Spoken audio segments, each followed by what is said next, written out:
All right, thank you all for being here as we head out into our Veterans Day holiday weekend. And though the purpose of this press conference is to address the new tentative agreement that will be impacting SAG-AFTRA's members, it's important that we acknowledge the military veterans who are honored this weekend. Many SAG-AFTRA members are veterans of the United States Armed Forces, and we thank you so much for your service and your commitment to defending our democracy. I'm Duncan Crabtree-Ireland. I'm the National Executive Director and Chief Negotiator of SAG-AFTRA. Today, the union's national board voted to approve by 86% vote the tentative agreement that the negotiating committee reached with the AMPTP on Wednesday. This has been made possible by the membership's phenomenal solidarity and support for their negotiating committee, and we're exceedingly grateful for all of the support from the entertainment industry unions who have rallied behind us throughout this strike. This victory is everyone's victory. In this age of artificial intelligence technology potentially changing the entertainment landscape, protections for performers mean the preservation of tens of thousands of jobs: craft services, costumers, set builders, camera crews, drivers, gaffers, and so many, many more, as well as the preservation of countless small businesses that serve the entertainment community. I want to say a huge and very, very sincere thank you to SAG-AFTRA President Fran Drescher for her unstoppable commitment, her resolve, her dedication to serving the membership, and more than anything else, her courage. Her courage. I also want to include a special thanks to Chief Contracts Officer Ray Rodriguez for his partnership, and to our entire contracts team for their deep expertise about how our agreement terms affect the lives of SAG-AFTRA members. And on behalf of the whole union, I want to thank the more than 850 volunteer SAG-AFTRA strike captains who have kept our members safe during the 118 days of our strike. And I want to send my most sincere gratitude to our negotiating committee, who, without pay, worked tirelessly over many weekends and holidays over months to achieve this deal. I also want to thank the dedicated SAG-AFTRA staff who have been taking on countless extra hours to ensure our members receive the outcome that they deserve. And of course, our siblings at the WGA, IATSE, Teamsters and Basic Crafts, DGA, LIUNA, AFM, the California Labor Federation, the LA Federation of Labor, and the AFL-CIO, and so many others who stood by us from day one. We wouldn't be here without your support. And as far as talking about the AFL-CIO, we have to specifically thank President Liz Shuler and Secretary-Treasurer Fred Redmond of the AFL-CIO for rallying more than 12 million working Americans behind us.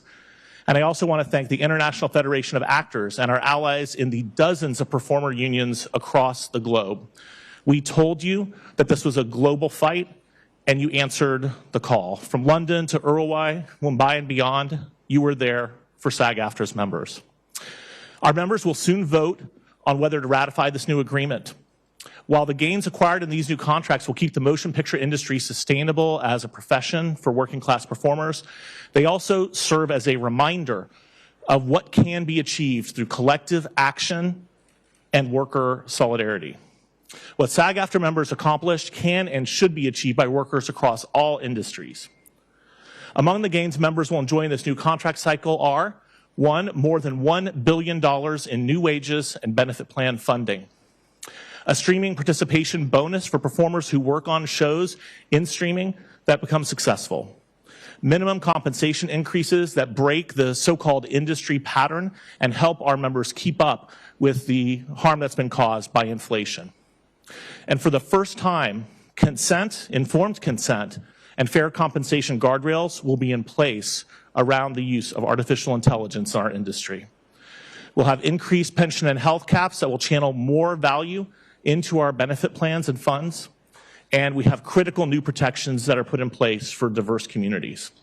So in the coming weeks, SAG-AFTRA is going to hold informational meetings where we'll be sharing the details about this new contract and answering all of our members' questions. We look forward to sharing those specifics, and we're eager to celebrate this contract's ratification at the conclusion of the membership vote. But the work isn't going to be over at the conclusion of the vote. SAG-AFTRA members have made it clear that they want to leverage this unbelievable solidarity that they've fostered throughout 2023 to continue to be a force for good. And so in 2024, when IATSE, the AFM, and the Teamsters enter their negotiations, SAG-AFTRA members look forward to rallying behind their fight for their own fair contracts. And while SAG-AFTRA's new contract has protections around AI, legislators still need to make AI protections a priority, and intellectual property enforcement also a matter of public policy. So our members will be advocating for legislative efforts and will remain actively involved in the movement to protect all individuals' rights to their likeness.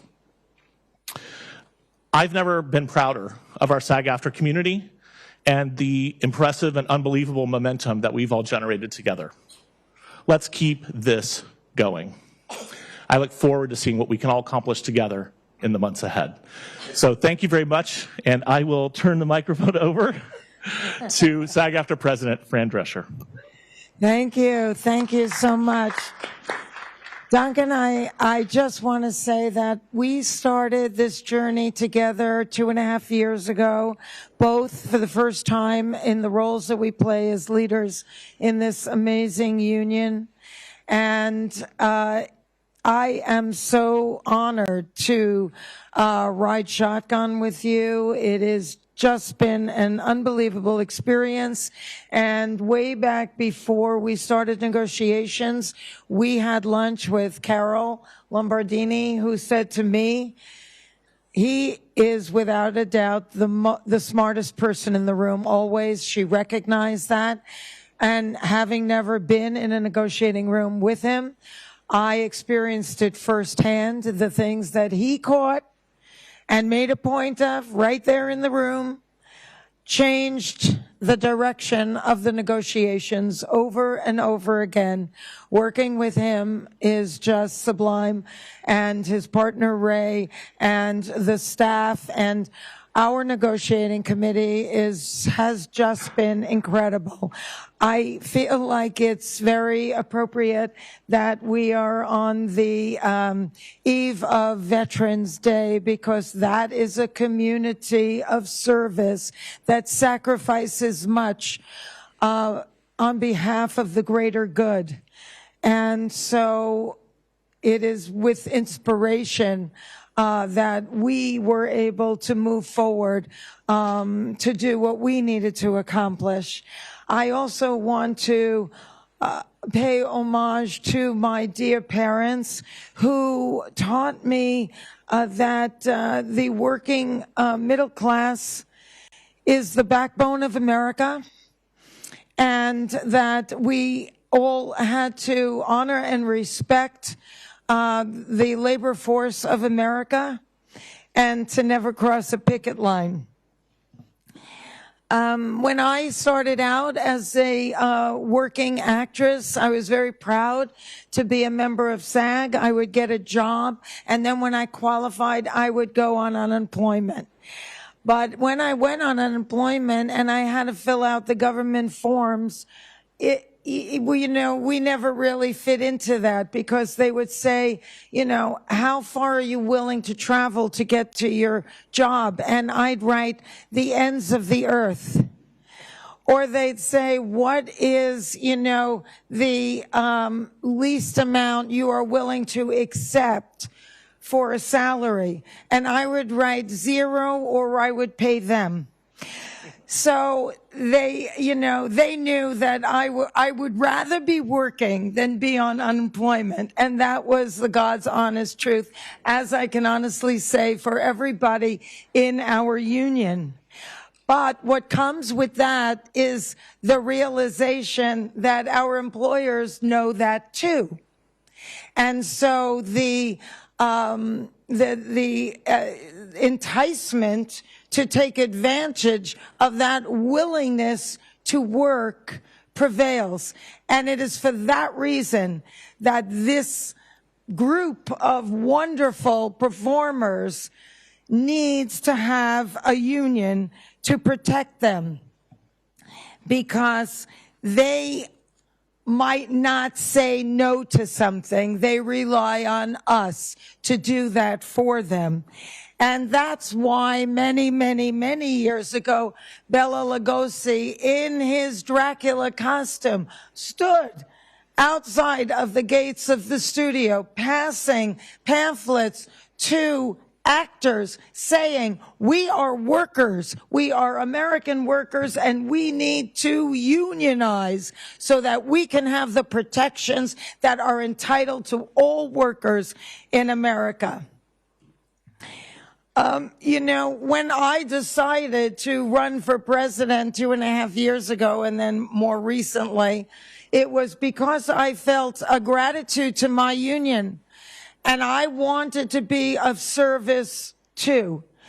And I felt like the union was spiraling into an abyss of partisanship that was dividing the members in a very dysfunctional and unhealthy way.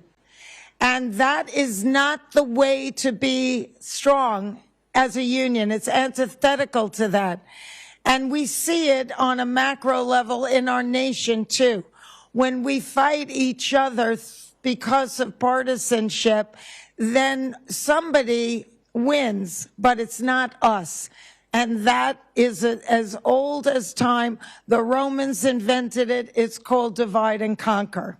So I wanted to come in, and much to the surprise of the people that voted, that didn't vote for me, and maybe also for the people that did vote for me, I felt like the only way to bring this union together was to enter without bias, without histrionics, but just to have my door open to every single one of the members so that I can hear what they had to say.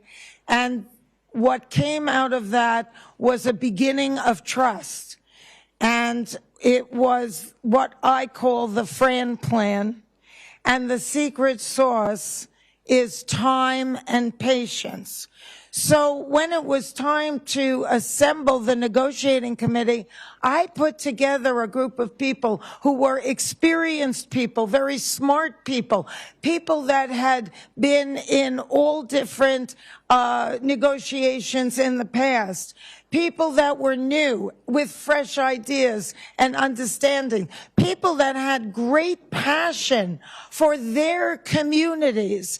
And even though 17 people vote, we became 44 who had a voice, and everyone spoke with great passion and conviction. And it took us always a very long time for everybody to fully appreciate what was happening in that community and why it was important. And for the first time, people who were otherwise marginalized in the past felt heard. And that was the great success of our negotiating committee.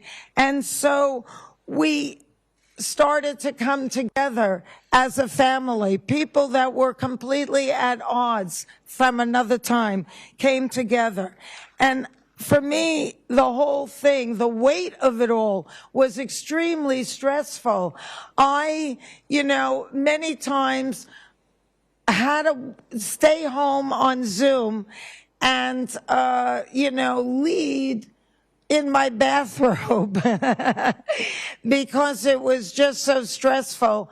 And going into the room with the AMPTP and everything, it was a lot. So if I could be home with my dog, it was helpful. And I want to thank, Jody and Linda and Tom, the vice chairs, for helping me, allowing me to do that. And I'm just so grateful for them.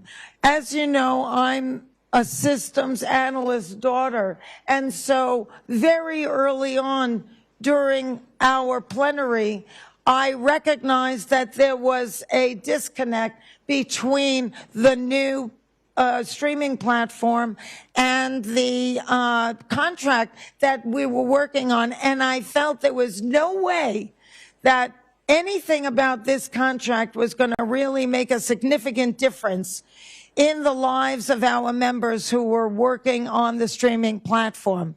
The contract itself needed to change. And so we decided together that we needed to go into another pocket of revenue. For 35 days, like a broken record. We said we need to get into another pocket. We need to get new money from somewhere. And every single time we brought it up, the AMPTP said no. And finally, Duncan said, we're not taking this out of our proposal. We will hold it, but it isn't going anywhere. And finally, towards the end of the unprecedented extension that we gave to this negotiation, because we didn't want to leave any stone unturned, I said, we're going to go over your heads. We want to talk to your bosses. And Duncan and I went into a side room and we called several of the people who were CEOs of the AMPTP member body.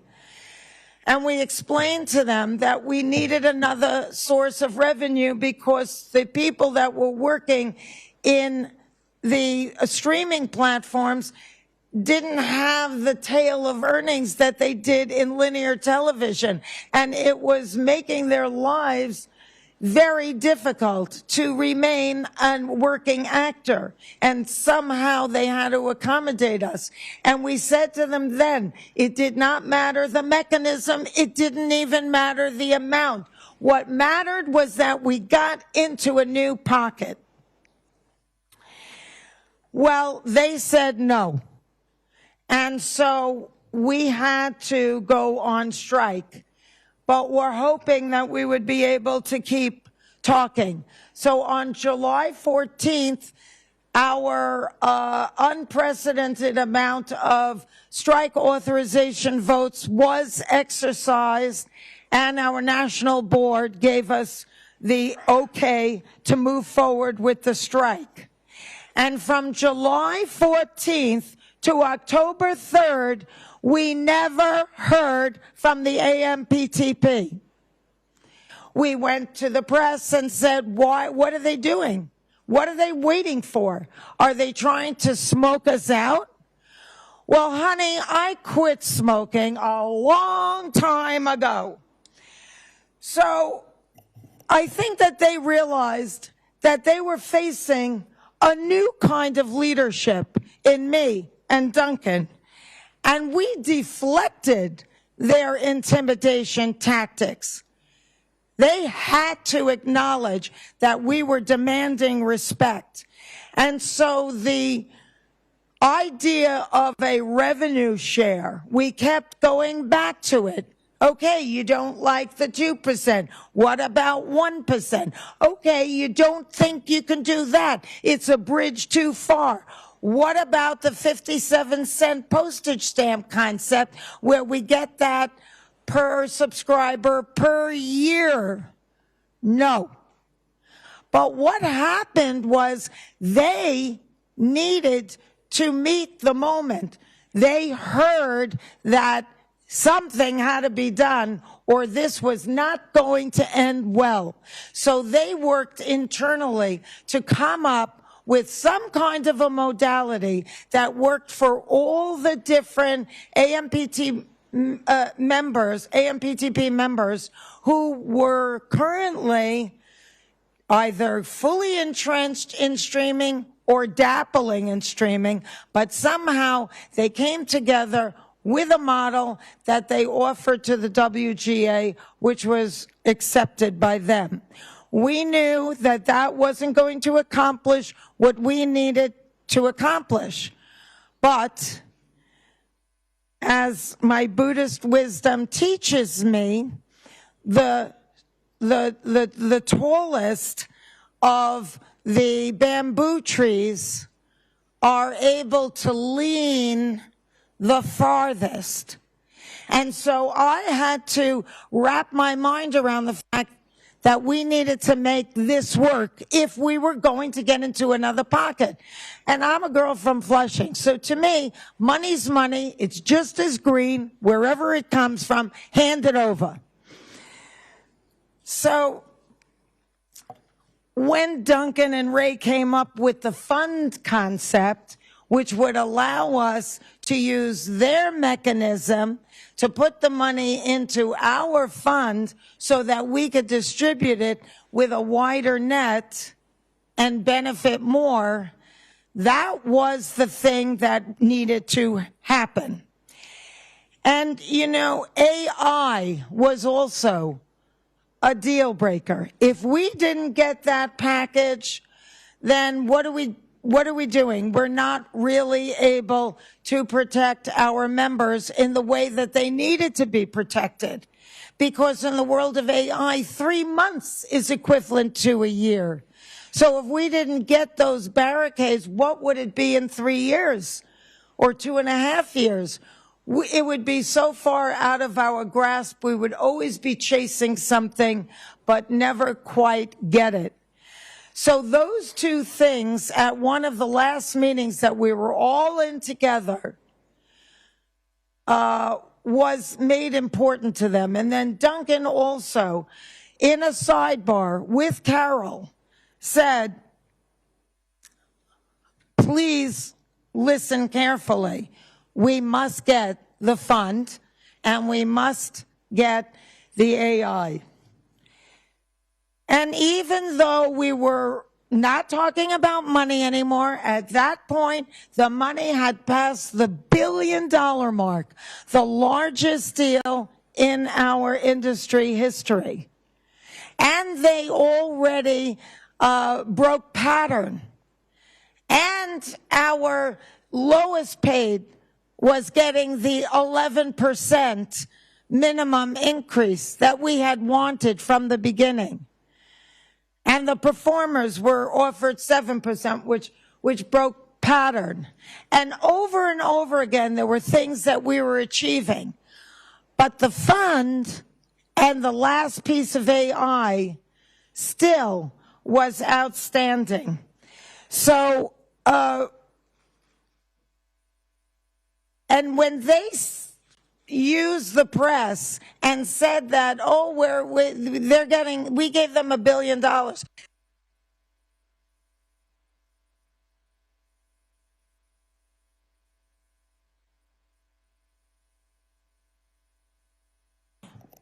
Oh. Is it back? Oh, okay. I thought we were having an earthquake or something. I got scared. Anyway, you know, we were in a meeting with the AMPTP, and they were already leaking to the press, oh, it's over $1 billion. But he said, wait a minute, $500 million isn't being shown for. Where is it? Creative accounting? Funny money? Or as one of the CEOs said, phantom expenses. And we said, absolutely not. Every single dollar that we're negotiating has to be shown to benefit our members. You could just forget that right now, misters and ma'am. So that was something that made a big difference, because when we say we made a deal for $1.11 billion, that's real money that they had to yield to and finally agree, okay, we'll talk in your modality of how the money gets spent.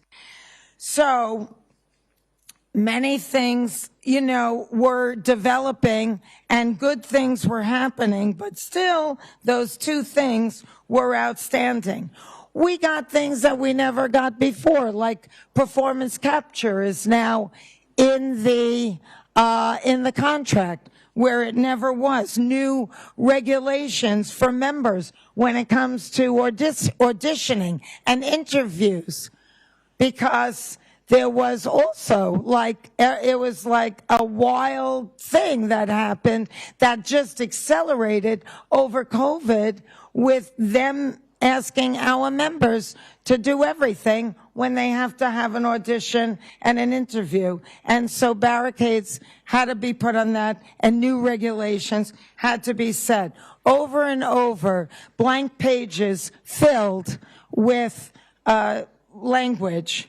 And then, you know, I had never been in this position before, but attacking the woman leader, trying to discredit her, making me out to be either overly aggressive or overly frivolous when they never ever talked about a Duncan in the room, was something that I had never quite experienced for its low-hanging fruit, and a ploy that I think should be beneath anyone. But I shared Buddhist wisdom with them in the room. I tried to put it into the context of the importance of what we were doing, the enormity of what we were discussing that didn't end in this room, but actually was going to impact all of humanity. And yes, I even had a little heart-shaped plushie toy that a little girl gave to me to give me confidence. And I said I was going to keep it with me through this whole thing and in turn keep her with me too. But they weaponized all that to discredit me. And what I did was turn it around into a movement for women and girls, because I don't have to emulate male energy to lead. I can lead with intellect. I can lead with wisdom. I can lead with empathy. I can lead with morality. I can have a plushie toy with me, and I can lead, and I can still rock a red lip. So I turned that on their head and gave women an opportunity to see what leadership could look like if you just be who you are, your authentic person, without apology. The days turned into weeks, the weeks turned into months. One of our NEDCOM members passed away, and we all wept and prayed and shared stories that he was not going to make it all the way through. One of our family members was not going to take the rest of the journey with us. We became weary over time, as did our strike captains, as did our staff. It was extremely demanding, a lot of pressure. I saw cardiologists, pulmonologists, internists, you name it. Everyone says it's stress. So, as the families do, our negotiating committee, sometimes we would laugh, sometimes we would hug, sometimes we would cry, sometimes we would yell. Each step of the way, we grew towards each other into what I am calling the nucleus of the golden age for SAG-AFTRA. But then there were things that they weren't budging on, things that we needed to try and get, but we weren't getting, things that it was becoming clear we're going to have to wait for the next contract. What about the respect package? Aston shouted. Rest periods. What about meal penalties? Ron Ostro said. What about motion capture and facial capture in addition to performance capture? Zeke challenged. When is audio description going to get in the contract? Nicole shouted. What about getting expert practitioners that can work on the members who have with different kinds of hair textures and skin tones, cried Natalia and Michelle and Avis. When are stunt people going to be recognized for their massive contributions and compensated, demanded Court and Jason. There's a lack of consideration by the industry at large that auditions are work in and of itself, and that too must be changed. We need to let performers do their job and have full focus on their audition and not have to be the casting director and the technician too. Meal penalties hadn't changed in 63 years, shouted Charlie. For months, we fought for it all, appealing to their sense of right and fair. but to no avail. This NECCOM are very special because they come from different places. They come from different career paths and passions, but together as volunteers, they all fought the righteous fight on behalf of 160,000 members. Back-channeling became the alternate universe, trying to reach the CEOs. A-listers, power agents, top lawyers intervened through Duncan and I. In the 11th hour, we still didn't have the fund or the complete AI package. Duncan had a sidebar with Carol. Jolie Fisher back-channeled for AI. And on the eve of the 7th, after I said to the negotiating committee, we're not going to vote tonight, as recommended to me by David Jolliffe, one of our senior negotiators, I got a call from Duncan, who said it looks like we will get both.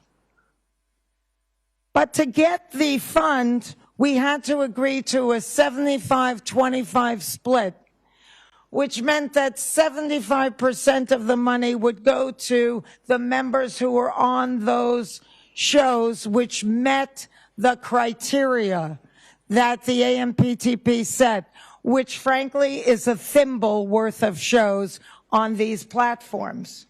But to meet that criteria, those shows in linear television would have definitely gone on to syndication. So they deserve to have the bonus. And the 25% that would be in the fund would be spread in a way that we could decide at a later time that we felt was fair to the people that are on the platforms. Again, I felt like, is this a win or a loss? But we're getting the money. We opened a new revenue stream.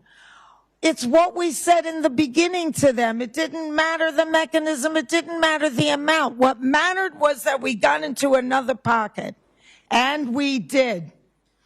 So I had to once again be fluid and wrap my mind around that and not make the perfect the enemy of the good. I recalled what we said to the CEOs back in July, and I began to think about what the next steps would be.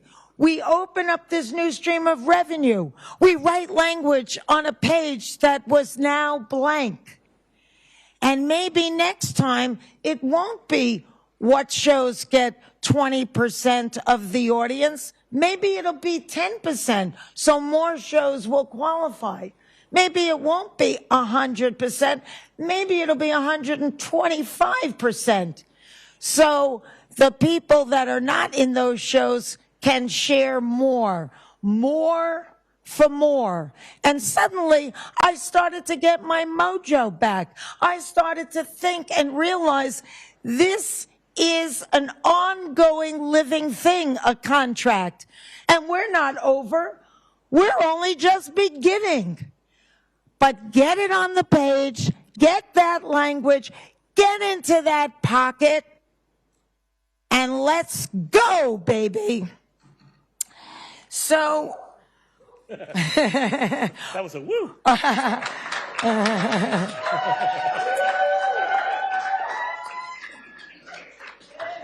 One of my heroes is Frederick Douglass, and he said a quote that I say often, which is, power concedes nothing without demand.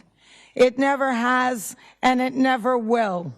So we hold in our hands a record-breaking contract that has broken new ground and pattern again and again and again. And I want to thank the AMPTP for recognizing the gravity of this historic and seminal negotiation and meeting the moment. And I can proudly say we began this journey, the largest entertainment union in the world, and we finish it the most powerful. Thank you very much.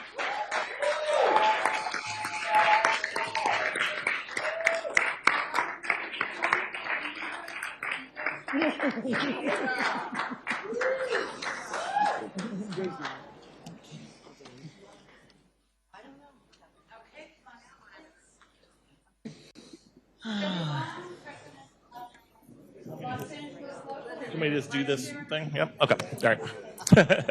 So first of all, thank you so much, Fran. As usual, that was a barn burner of a set of remarks. We really appreciate it. And we've invited the negotiating committee and the vice chairs of the negotiating committee specifically to join us here at the podium while we share the specifics of what's been achieved in this revolutionary deal. So I want to say a specific thank you to Vice Chair Jody Long, to Vice Chair Linda Powell, and to Vice Chair Tom Kemp, who I think is not here with us today, but I'm sure is joining us virtually. And the rest of the negotiating committee that you can see behind us here. My sincerest thanks again to all of you for this most remarkable deal. Now let's talk for a moment about the specifics of the gains in this contract. The total package achieves more than $1 billion in new wages and benefit plan funding over the term of the contract. That includes the creation of a new fund to compensate performers for streaming exhibition that will be paid in addition to traditional residuals.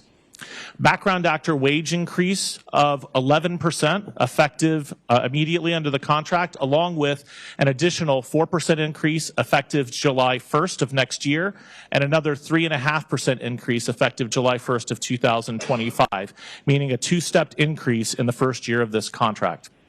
There will also be a 7% general wage increase effective immediately under the contract, another 4% increase effective on July 1st of next year, and another 3.5% effective July 1st of 2025. By the way, during the first year of this contract, that compounds to a first-year increase of 11.28%. This package breaks the so-called industry pattern. That's it.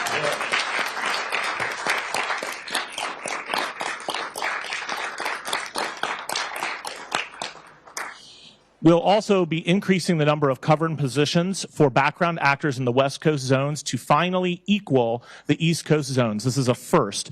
That change alone is projected to create 10,700 days, additional days of covered employment for background actors annually. Substantial improvements to relocation allowances for series performers, covering $5,000 per month for up to 6 months. In terms of maximum series relocation benefit, that's a 200% increase. New and very meaningful protections for the self-tape audition process, which are quite extensive, and we'll talk about those in the question and answer session, I'm sure.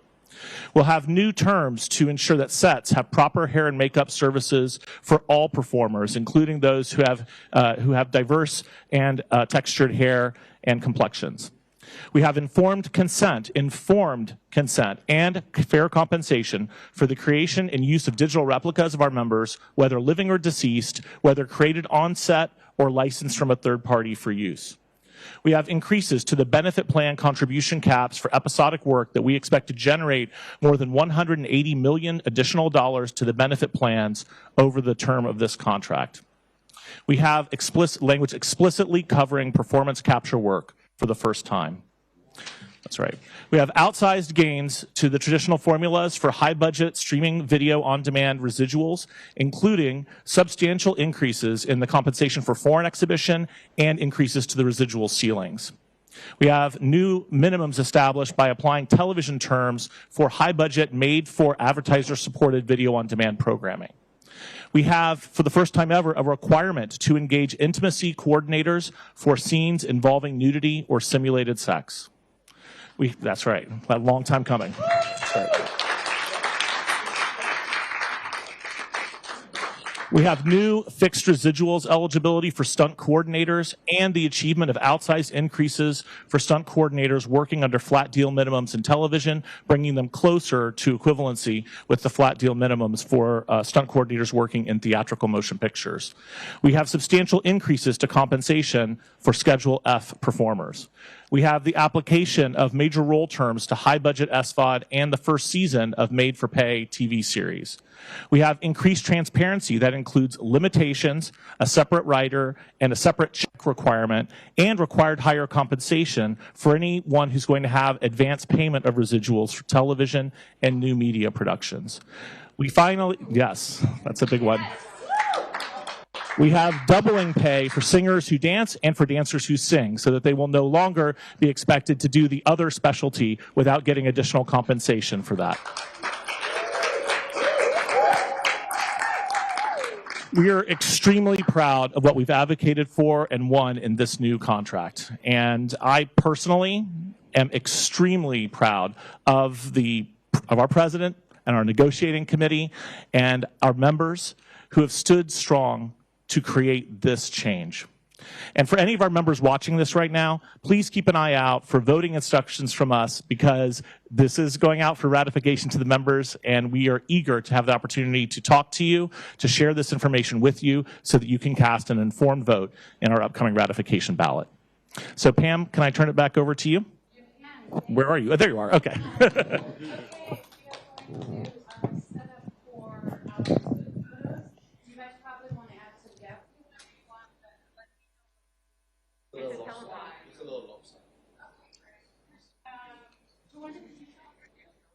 I'm going to ask you that. And by the way, thank you and huge gratitude to our American SAG-AFTRA. Thank you.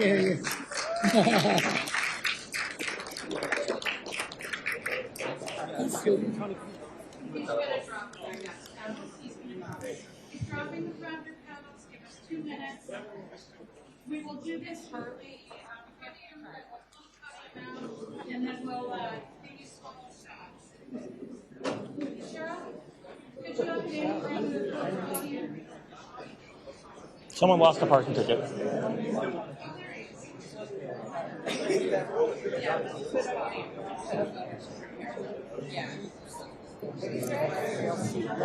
What does that mean, hold the podium? We are going to get a set of shots with the podium here, and then he's going to take the podium out so we can get the How are we? I thought are we taking questions? Should we do that? If we're going to take questions, should we do that while we still have a mic and the podium here, or no? actually.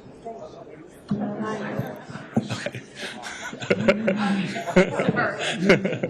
Or if we're not, that's fine, but I thought we were. Duncan just reminded me about Q&A, so you guys were all about to get ripped off for your 30 minutes of Q&A. So, Fran and Duncan are happy to answer any questions you have. See the microphones in the aisles here. You'll need to use those so that you can be heard on camera. If you have a question, please line up. Can't hear you. Mike. No.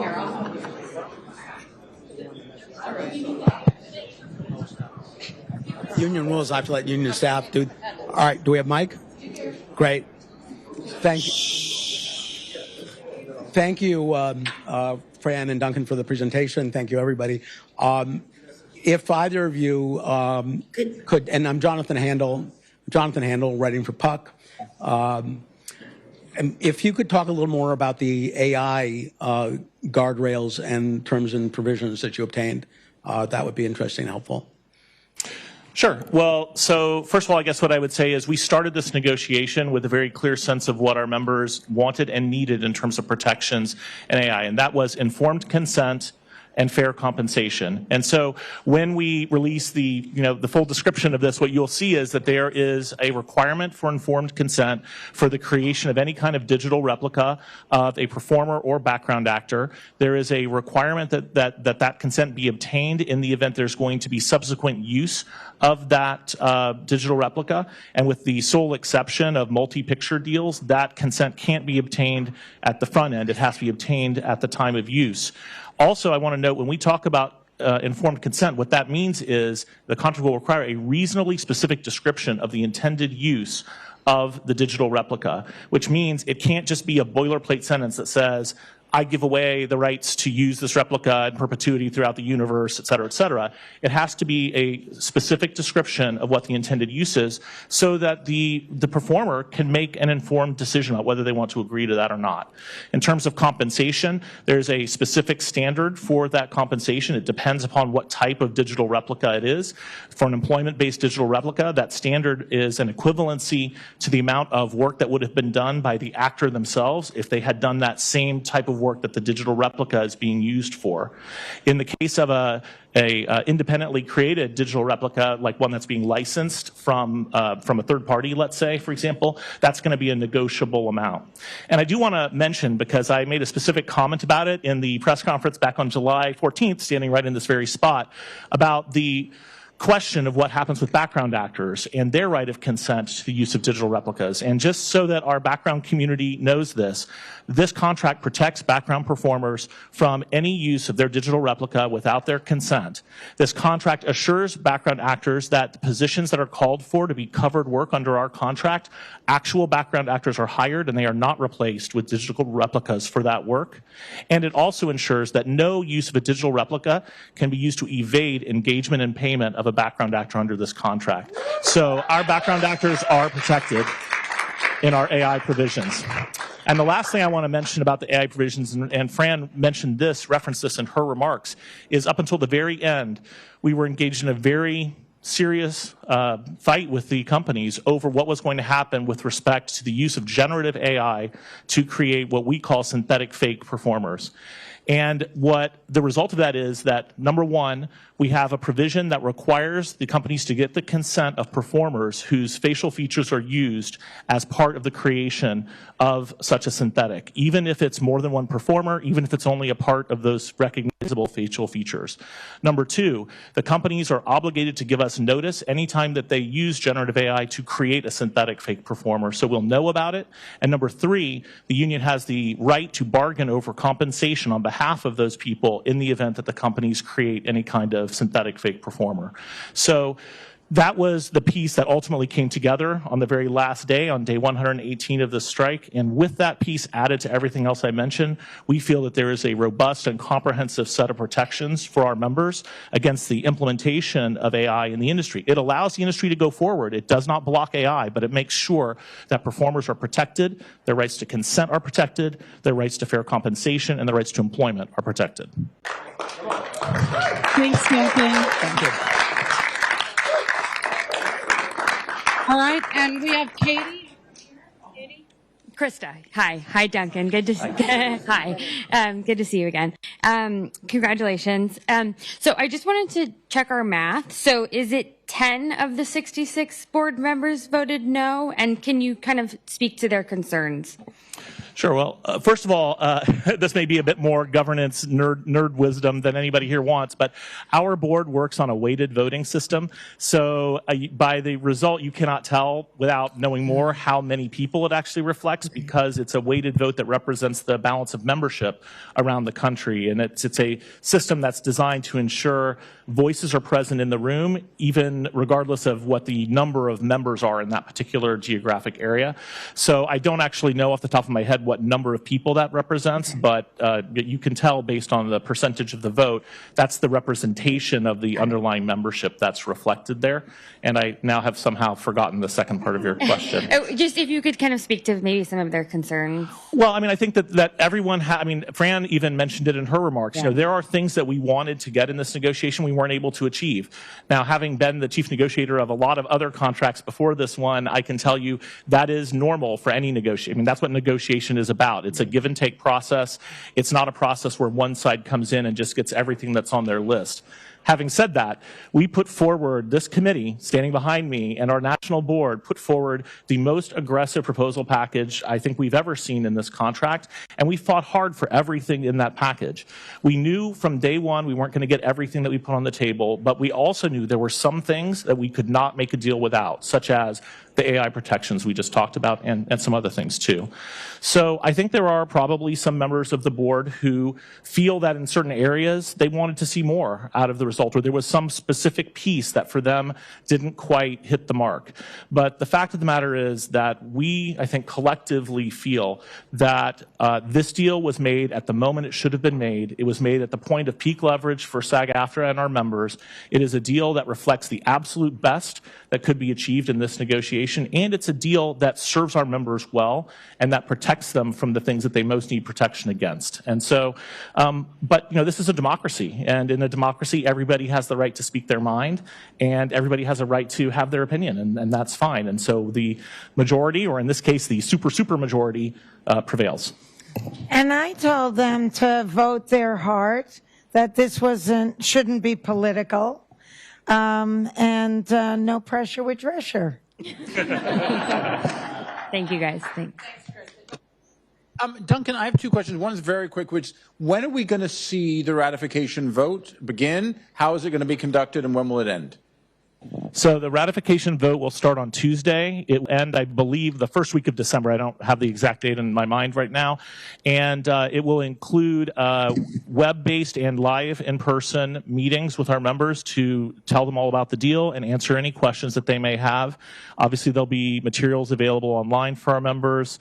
And that will be the process. And so that's in accordance with our normal ratification process. The ballots are cast online through an electronic voting system, although there is an ability to request a paper ballot for people who aren't comfortable with that approach. And the time frame is the typical 21-day time frame that we use for our normal contract ratifications. So this is like what you guys did for the strike authorization vote? It is similar to it. Some of the process is a little different because as opposed to a vote on a strike authorization, this involves an extensive set of contract changes that need to be explained and both in writing and also through meetings. But it's a similar process, yeah. The second question I have is, we've heard a lot of figures about this new revenue stream, or as Fran called it, the new pocket. Numbers like $120 million over the 3-year contract. Can you give us some sense of the accuracy of that and break it down for us? Sure. I mean, that is a roughly accurate number for a 3-year contract term. One of the things this is a completely new structure, both on the inbound money side and on the distribution side. And so that means our projections are going to have to be sort of stress tested. But we're confident that this will generate an overall number of around $40 million a year, part of which, as Fran said, will go to people who work on the shows that are used as the metric for the inbound money, and part of which will go into the fund for a wider distribution. Thank you. Thanks, Dominic. Lacey. Hi. Thank you, Pam. So can you speak to the significance of SAG-AFTRA breaking the AMPTP's pattern, particularly as it applies to other unions and their upcoming possible negotiations? Sure. Do you want to do that, Fran, or you want me to do it? Here. I mean, I'm sure you'll have stuff to add. But, part of the stress of this negotiation was feeling the weight of the people that were out of work since the writer's strike, and that included crew. And that was why Duncan pushed so heavily for us to do interim agreements to afford some of the journeyman performers and crew to have some outlets where they can find work. But while we were feeling the weight of people whose livelihoods were pretty much halted, and the stresses of being able to pay their bills was mounting, we were also hearing from their leadership that get the best deal you can get, because that's going to have a profound impact on our next negotiations. So when it comes to minimums, that's going to be something that's going to be a big part of their conversation. But also with AI, because in a synthetic world, you don't need hair and makeup people. You don't need drivers. You don't need set builders. And so for us to keep holding out for the best AI package that we could get was also going to spill over into what their futures were going to look like. Oh, that's so true. And first, let me say, Lacey, thank you so much for all your support during the strike. It really means a lot to us. Second of all, let me just say that, the pattern is something that a lot of us, myself included, have always felt was more of a negotiating tactic than a reality. And unfortunately, it's been a reality that has been enforced basically for many, many cycles, and not just in this union, but in other unions. And so I think, aside from the importance of getting wage increases that actually bring our members back from the ravages of inflation, which, by the way, this two-step increase does do over the course of the first year of this contract, ultimately resulting in a greater than 11% increase during that first year. But on top of that, it delivers the message that the pattern is only as strong as you let it be, and that if you are committed to doing something different than the pattern, you can do that. And that's a message not just for our union, that's a message for everybody.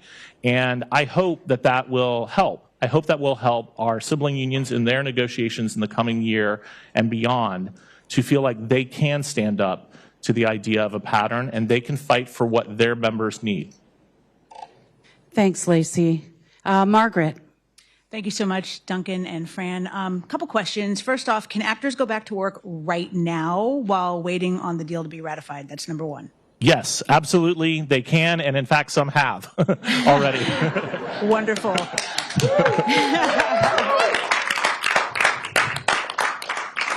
And if I may circle back to the national board's vote, came in at 86% in favor. This was delayed a couple of hours, this announcement this afternoon. So just kind of wondering if we can kind of read into the idea of some pushback from some of the members on this at all? Go ahead. Yeah, of course. Everybody's going to have to get hip to the fact that the secret sauce is time and patience. The AMPTP had to learn that lesson, and now you're experiencing it firsthand. But at the end of the day, we get the job done. Thank you. Thank you, Margaret. Cynthia. Hi, thank you for doing this. You mentioned that there was, especially toward the end, there was a lot of back channeling, a lot of conversations going on. Who in the industry was helpful to you in this process, outside of SAG, outside of the negotiating committee? I don't think we should tell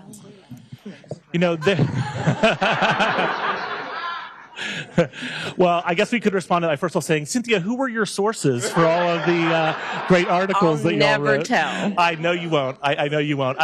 For the same reasons, I don't think we want to call out the names of the people, but I will just say there were a number of people, including members of SAG-AFTRA, including people outside of our membership, but who are part of the industry, who were willing to invest their personal political capital, their time and their energy to try and help move this forward.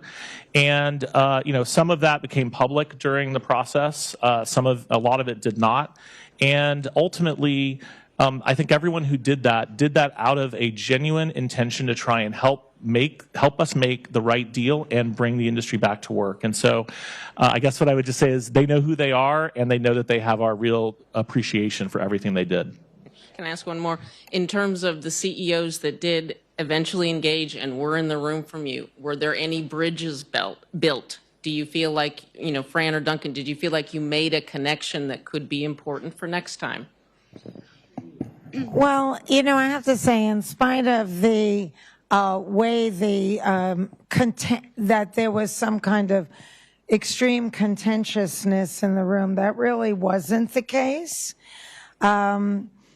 Sometimes we actually shared a laugh that had nothing to do with the negotiation, and it came as a great reprieve and relief for us all.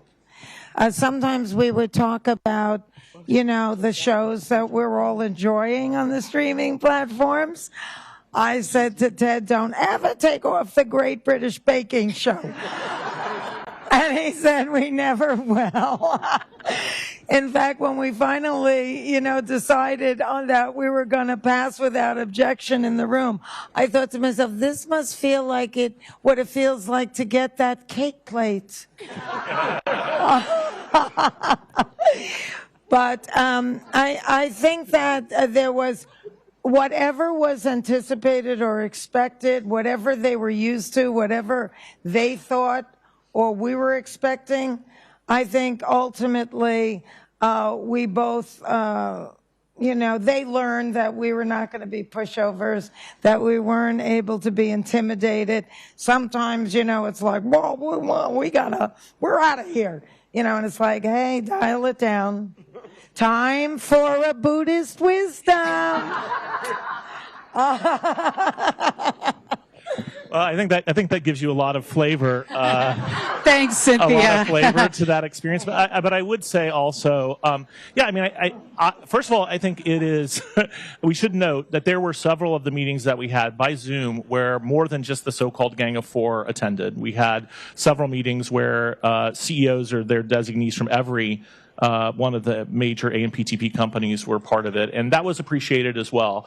But I would say that it was really crucial to making this deal that the CEOs directly engaged. That's not meant as an aspersion to anyone, but it is a reality that their involvement was necessary to get us over the real hurdles that we faced.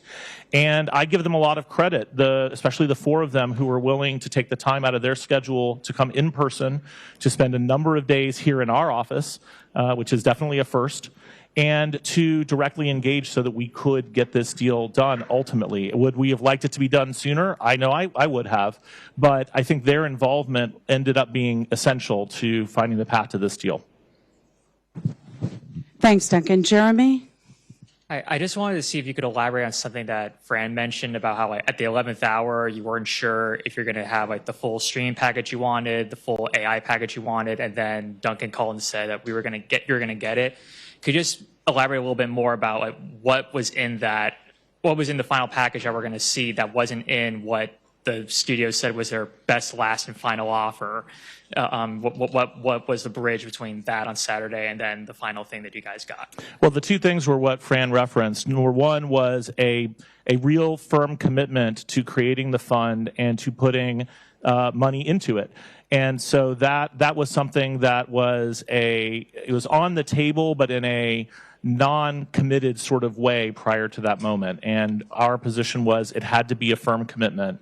And that's what it is now. It's a firm commitment. And the other piece was the last part of AI that I talked about in terms of addressing the future use of generative AI as it relates to synthetic fake performers. And our committee basically felt like that was absolutely essential to creating the wraparound protection that was needed for our members. And so those were the last two pieces that came together, that last AI piece, literally on the last day, in the final hours of the negotiations. So that was essential to making it happen.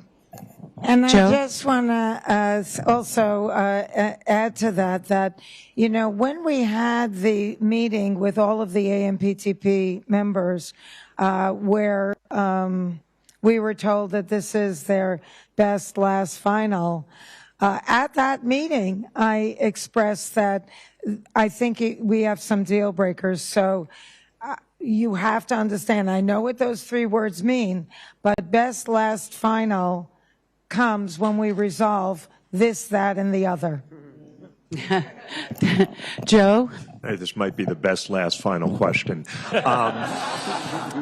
One of the things that came up both during the writers' negotiations and during this as well, at least scuttlebutt of the challenges of negotiating with the AMPTP, because you have so many companies with differing models, agendas. Obviously, you've seen getting information from some is right out there in their 10Ks, and others not so much. I'm just wondering. I don't know if going forward, do you anticipate 3 years from now you'll still be negotiating with that big organization, or might it be done differently? And do you have a preference? Well, I would just say I think our attention is really focused right now on getting this message out to our members, getting our members' questions answered, and getting our ratification vote in from our members so that we can all move forward with this contract. And the fact of the matter is, whether it's in this structure or any other structure, we will be here to fight for our members. We will be here to negotiate the best contracts for our members. You'll remember that just one cycle ago, Netflix wasn't part of the AMPTP for us, and we had a separate agreement with them, which we we still have. So this industry is in a state of flux at the moment, but clearly these companies have hung together throughout the Writers Guild strike and the SAG-AFTRA strike. For whatever their differences are, they seem to have found a way to continue to operate in that structure.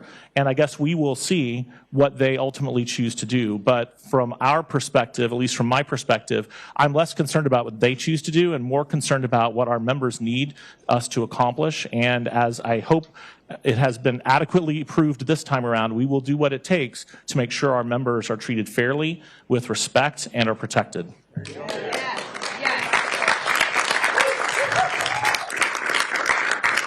Thanks, Duncan, Fran. Any other questions? If not, we're going to move to the photos, and Damon's coming back to take that pesky podium out. Thank you, guys. No worries. I jumped the gun because photos are my favorite, so I always want to, get the still people what they want. Yeah. Thank you, he says. Bear with us just one moment. And again, by way of follow-up, if you are looking for interviews in the days ahead, email us at news@sagaftra.org. And if you have follow-up questions tonight, same email.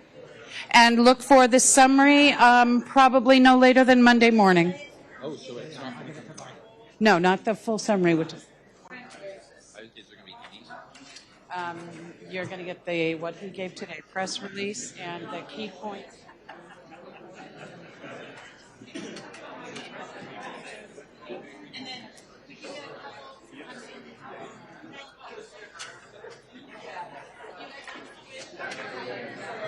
Coordinated press already planned. See Linda Dorr. Oh, wait. I talked to Stephanie and Linda, and they said yes. But Good. I just saw that thing from the bathroom. They've got, Kill the feed? Kill the live stream. Thank you. We just want to. Thank you, everybody. We are concluding the live stream. Thank you for joining us online. And we're in the room.